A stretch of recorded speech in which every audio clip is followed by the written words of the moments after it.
ازاي تنزل صورك بجوده عاليه على الفيسبوك، صوره البروفايل نفسه، الكفر، البوست العادي والستوريز، كل ده هنتعلم ننزله بجوده عاليه على الفيسبوك بكل سهوله وسرعه. فيديو تاني ومعكم إلهامي.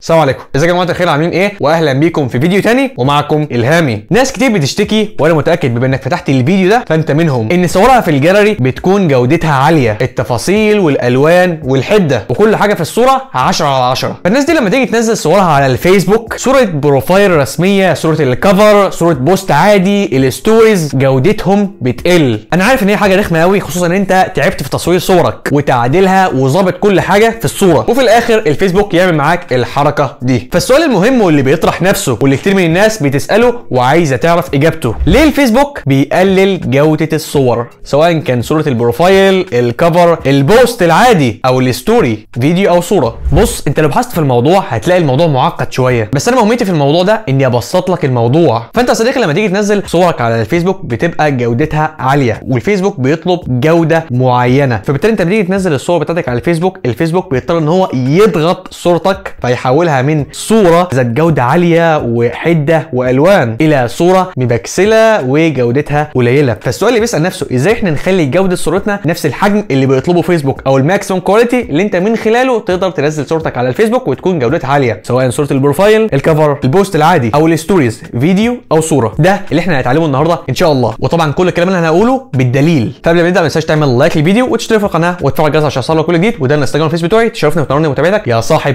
الوجه السينمائي. وبدون كلام كتير يلا نبدا. واول حاجه هنتكلم عنها وهي اهم حاجه في الفيديو، وهي صوره البروفايل الرسميه. بص، انت لو بحثت في الموضوع ده على النت هتلاقي كلام كتير وكل حد بيقول كلام غير التاني، فحرفيا الموضوع ممكن يلخبطك شويه، بس انا جايب لك النهارده الخلاصه. وزي ما انت شايف دلوقتي دخلنا على مركز المساعده بتاعت فيسبوك. اول خيار طبعا عندنا وهو اللي انت شايفه قدامك ده، اللي هي الصوره الشخصيه لصفحتك او صوره البروفايل. بس اللي هنا دلوقتي هي النقطه الاولانيه، يتم عرضها بمقياس 176 في 176 بكسل وشويه كلام كده. المهم في الموضوع ده لو ركزت هنا قال لك 176 في 176، 176 قريبه من ايه؟ من 180. يعني ايه 180؟ يعني 1080 بكسل، يعني 1080 في 1080. بمعنى ما تلخبطناش معاك، يعني يا صديقي الحجم المطلوب عشان تنزل صوره البروفايل بتاعتك بجوده عاليه او بالماكسيمم كواليتي اللي بيطلبها الفيسبوك هي 1080 في 1080. طب نعملها ازاي في صورنا؟ هقول لك دلوقتي. ونفترض دلوقتي ان انا والله عندي الصوره بتاعتي دي وعايز اظبطها 1080 في 1080 عشان انزلها صوره بروفايل. بكل بساطه يا صديقي هتضغط على الايديت اللي فوق ده، وبعدين هتروح عند الكروب اللي تحت دي، وبعدين يا صديقي شايف انت الخيار اللي فوق ده اللي انا عامل عليه دايره، هتضغط عليه. عندك دلوقتي احجام كتيره جدا جدا جدا. ال 1080 في 1080 يا صديقي هي السكوير اللي هنا دي، هتضغط عليها وكده يا صديقي انت بقى عندك حجم صوره البروفايل الرسميه. فكل ما عليك تظبط يعني ايه شكل الصوره اللي انت عايزها، يعني مثلا ممكن نخليها كده، فكده انت ظبطت حجم الصوره بتاعتك 1080 في 1080 زي الفيسبوك مطالب. صوره البروفايل الرسميه بتاعتك هتنزل بجوده عاليه. طب انا يا إلهامي واحد بنسى ال 1080 في 1080 وممكن انسى الحوار ده، اعمل ايه؟ عندي الحوار ده. بكل بساطه يا صديقي هتنزل برنامج اسمه استوديو، وهو ده شكل اللوجو بتاعه. هتفتح صورتك في برنامج استوديو، وبعدين بكل بساطه يا صديقي هتضغط على الخيار اللي فوق ده اللي هو الواحد، وبعدين هتضغط على الارقام دي، هتسحب شمال هتلاقي كده انت عندك كل احجام الفيسبوك. فاحنا دلوقتي عايزين اللي هي 1080 في 1080. خلينا دلوقتي نشوفها، حتى بص عامل لك باللوجو، عامل لك كل حاجه. انت عندك السكوير اهي، وعندك ال 1080 في 1080 وتعمل صح وكده حجم الصوره بتاعتك اتظبط على 1080 في 1080 زي ما الفيسبوك طالبها. كده انت عندك القدره انك تنزلها على الفيسبوك وهتنزل بجوده عاليه، بس ما تنساش حاول طبعا تظبط حجم الصوره بتاعتك عشان تبقى ايه مناسب بيرفكتو. ودلوقتي هنتكلم على تاني حاجه معانا في الفيديو، وهي صوره الكفر بتاعه الفيسبوك. بكل بساطه هو كاتب لك بوينتس كتيره وحاجات وارقام كده قد تبدو ان هي للوهله الاولى يعني ان هي معقده، ولكن الموضوع بسيط جدا. قال لك ونسبه العرض الى الارتفاع الرقم اللي انت شايفه ده. هتفتح الصوره بتاعتك على برنامج استوديو وتضغط على الواحد اللي فوق، ومن الواحد تضغط على الارقام اللي فوق، ويا صديقي هتيجي هنا كده هتبص كده عند الايكونز بتاعه الفيسبوك، هتبص كده هتلاقي الكفر قدامك اهي. شايف انت لو ركزت كده لو عملت زوم هتلاقي انت عندك 924 في 1640. بص كده اول رقم 9 و16 نفس اللي الفيسبوك طلبها. طلعت صح